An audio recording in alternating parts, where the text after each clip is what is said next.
Do you ever start a project you don't know how to finish? Because I'm pretty sure that's how my wife feels about me. That's definitely how I feel about these table legs. I saw this cool steel design and I wanted to try to make them out of wood, but I didn't actually know how to do that. So I just started with the initial cuts and cut them to width, and that was easy enough. Then I cut the angles, and that was a little more difficult. And then I got to these notches, and that was extremely difficult. This was a multi-hour, probably actually multi-day process, but eventually it was all starting to come together, literally and figuratively.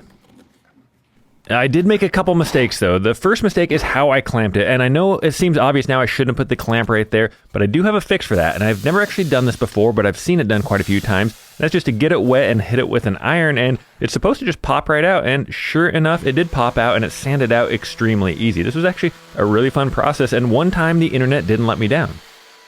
You could also argue that I should have done this routing process before I assembled it, but the problem is, if I messed up one of them, if I went across the wrong piece where I shouldn't have, I would basically completely ruin it. And this way, I do have to fix a bunch of these corners by hand, but each one only takes me about 10-15 seconds, and this way I'm guaranteed not to destroy the project. One thing I definitely should have done is I should have sanded all these pieces before I glued them together, because getting the sandpaper into all those tight little cracks was an absolute nightmare, but I did get through it. Now just the finishing process and home stretch. And if you want some free plans on these table legs, you're gonna have to make them yourself, because I don't even remember how I made these.